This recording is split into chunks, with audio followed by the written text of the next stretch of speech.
ಭಗವದ್ಭಕ್ತರೇ ನಮಸ್ಕಾರ.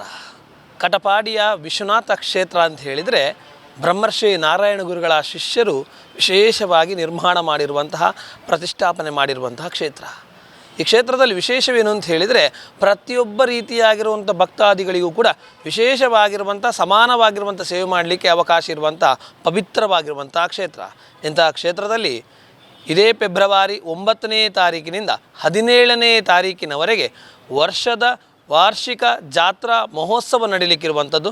ಇಂತಹ ಕ್ಷಣದಲ್ಲಿ ಆ ಒಂದು ಕ್ಷೇತ್ರದಲ್ಲಿ ಜಾತ್ರಾ ಮಹೋತ್ಸವ ಯಾವ ರೀತಿಯಾಗಿ ಜರುಗ್ತದೆ, ಏನೆಲ್ಲ ರೀತಿಯ ವಿಶೇಷತೆಗಳಿದೆ, ಯಾವೆಲ್ಲ ರೀತಿಯಾಗಿ ಭಕ್ತಾಭಿಮಾನಿಗಳು ಸಹಕರಿಸಬೇಕು ಅಂತ ಹೇಳಿದ್ರ ಬಗ್ಗೆ ಸಂಪೂರ್ಣವಾಗಿರುವಂಥ ಮಾಹಿತಿಯನ್ನು ಹೇಳಲಿಕ್ಕಿದ್ದಾರೆ ವ್ಯವಸ್ಥಾಪನಾ ಸಮಿತಿಯ ಅಧ್ಯಕ್ಷರಾಗಿರುವಂತಹ ಮಹೇಶ್ ಅಂಚನ್ ಅವರು ನಮ್ಮೊಂದಿಗಿದ್ದಾರೆ, ಸರ್ವ ಸದಸ್ಯರು ನಮ್ಮೊಂದಿಗಿದ್ದಾರೆ. ನಮಸ್ಕಾರ. ಭಾಳ ವಿಶೇಷವಾಗಿರುವಂಥ ಕ್ಷೇತ್ರ ಅಂತೇಳಿ ಪ್ರತಿ ಕ್ಷಣದಲ್ಲಿ ಹೇಳುವಂಥದ್ದು. ಯಾಕಂತ ಹೇಳಿದರೆ ನಾರಾಯಣ ಗುರುಗಳ ವಿಶೇಷವಾಗಿರುವಂತಹ ಒಂದು ಅನುಗ್ರಹದ ಮೂಲಕವಾಗಿ ನಿರ್ಮಾಣ ಆಗಿರುವಂಥದ್ದು ಎರಡು ಕ್ಷೇತ್ರವನ್ನು ಗಮನಿಸ್ತೇವೆ. ಒಂದು ಕುದ್ರೋಳಿಯಲ್ಲಿರುವಂತಹ ಗೋಕರ್ಣನಾಥೇಶ್ವರ ಕ್ಷೇತ್ರ, ಮತ್ತೊಂದು ಗಮನಿಸುವಂಥದ್ದು ಈ ಒಂದು ಕಟಪಾಡಿಯಲ್ಲಿರುವಂಥ ವಿಶ್ವನಾಥ ಕ್ಷೇತ್ರ. ಇಂತಹ ಕ್ಷೇತ್ರದಲ್ಲಿ ಜಾತ್ರಾ ಮಹೋತ್ಸವ ವರ್ಷಾವಧಿದು ಯಾವ ರೀತಿಯಾಗಿ ಜರುಗ್ತದೆ, ಹೇಗೆಲ್ಲ ಜರುಗ್ತದೆ, ಭಕ್ತಾದಿಗಳ ಸಹಕಾರ. ಜಾತ್ರಾ ಮಹೋತ್ಸವವು ಫೆಬ್ರವರಿ 9ರಿಂದ ಪ್ರಾರಂಭವಾಗಿ 17ರ ತನಕ ನಡೀತದೆ. 9ರಿಂದ ಹೊರೆಕಾಣಿಕೆ ನಮ್ಮ ಏಣುಗುಡ್ಡೆ ಗರಡಿಯಿಂದ ಹೊರಟು ಕ್ಷೇತ್ರಕ್ಕೆ ಬರಲಿದೆ. 10ನೇ ತಾರೀಕಿನಿಂದ ಬಲಿ ಉತ್ಸವ 1 ವಾರ ತನಕ ನಡೆಯಲಿದೆ. ಹಾಗೆ ಹಗಲು ಉತ್ಸವ 16ರಂದು ನಡೆಯಲಿದೆ, ರಾತ್ರಿ ಉತ್ಸವ 15ರಂದು ನಡೆಯಲಿದೆ. ಹಾಗೆ 17ರಂದು ಕಲ್ಕುಡ ದೈವದ ಕೋಲ ಕೂಡ ಜರುಗಲಿದೆ. ಅನ್ನ ಸಂತರ್ಪಣೆ ಹಗಲು ಉತ್ಸವದಂದು ಮಧ್ಯಾಹ್ನ ಕೂಡ ಇದೆ, ಮಹಾ ಅನ್ನ ಸಂತರ್ಪಣೆ ನಡೆಯಲಿದೆ 16 ತಾರೀಕಿಗೆ. ಹಾಗೆ ಸಾಂಸ್ಕೃತಿಕ ಕಾರ್ಯಕ್ರಮ ಪ್ರತಿದಿನವೂ ಜರುಗಲಿದೆ. ಮತ್ತು ಭಕ್ತಾಭಿಮಾನಿಗಳು ಎಲ್ಲ ಈ ಕಾರ್ಯಕ್ರಮಕ್ಕೆ ಬಂದು ಶ್ರೀದೇವರ ಕೃಪೆಗೆ ಪಾತ್ರರಾಗಬೇಕಾಗಿ ಕೇಳಿಕೊಳ್ಳುವಂಥದ್ದು. ಈಗ ವಿಶೇಷವಾಗಿ ಜಾತ್ರಾ ಮಹೋತ್ಸವದಲ್ಲಿ ಆ ಉತ್ಸವಗಳು ಹೇಗೆಲ್ಲ ನಡೀಲಿಕ್ಕಿದೆ, ಏನೆಲ್ಲ ಉತ್ಸವಗಳಿದೆ?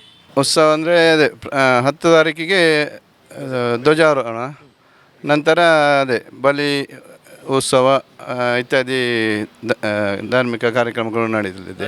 ಹೌದು. ಸಾಂಸ್ಕೃತಿಕ ಕಾರ್ಯಕ್ರಮಗಳು ಯಾರ್ದೆಲ್ಲ ಸಾಂಸ್ಕೃತಿಕ ಕಾರ್ಯಕ್ರಮ? ಸಾಂಸ್ಕೃತಿಕ ಕಾರ್ಯಕ್ರಮದಲ್ಲಿ ನಾಟಕ ಇದೆ, ಶೋಭಾಜಿ ನಮ್ಮ ಕಾಪು ರಂಗದವರ ಶೋಭಾಜಿ ಕಾರ್ಯಕ್ರಮ ಇದೆ, ಮತ್ತು ಸ್ಥಳೀಯ ಮಕ್ಕಳಿಂದ ನೃತ್ಯ ಕಾರ್ಯಕ್ರಮ ನಡೀಲಿಕ್ಕಿದೆ. ಬೇರೆ ಬೇರೆ ರೀತಿಯಲ್ಲಿ ಸಾಂಸ್ಕೃತಿಕ ಕಾರ್ಯಕ್ರಮ ನಡೀತಾ ಇದೆ. ಭಗವದ್ಭಕ್ತರೆಲ್ಲರಿಗೂ ಕೂಡ ಹೇಗೆ ಸಹಕಾರ ಮಾಡಬೇಕು, ಯಾವ ರೀತಿಯಾಗಿ ದೇವರ ಕೃಪಕಟಾಕ್ಷಕ್ಕೆ ಪಾತ್ರ ಆಗಬೇಕು ಅಂತ. ಯಾಕಂದರೆ ತನ್ನದೇ ಆಗಿರುವಂಥ ಪ್ರತಿಯೊಂದು ಕ್ಷೇತ್ರಗಳು ಅಂತ ಹೇಳಿದರೆ ತನು ಮನ ಧನಗಳ ಮೂಲಕವಾಗಿ ಸಹಕಾರ ಮಾಡಬೇಕು. ಹೇಗಿದೆ ಅವರ ಸಹಕಾರ? ಸಹಕಾರ ಅಂದರೆ ಬಂದು ಕ್ಷೇತ್ರಕ್ಕೆ ಬಂದರೆ ಅಲ್ಲಿ ಗಂಧಪ್ರಸಾದವನ್ನು ಪಡ್ಕೊಳ್ಬೋದು. ತಮ್ಮಿಂದಾದ ಧನ ಸಹಾಯವನ್ನು ಕೊಟ್ಟು ಕ್ಷೇತ್ರದ ಅಭಿವೃದ್ಧಿಗೆ ಎಲ್ಲ ಪಾತ್ರರಾಗಬೇಕಾಗಿ ಕೇಳಿಕೊಳ್ಳುವಂಥದ್ದು. ಪಂಚಮಹಾಶಕ್ತಿಗಳು ಎಲ್ಲರನ್ನು ಒಳ್ಳೆಯ ರೀತಿಯಲ್ಲಿ ನಡೆಸಿಕೊಂಡು ಹೋಗಲಿ ಅಂತ ನಮ್ಮ ಪ್ರಾರ್ಥನೆ.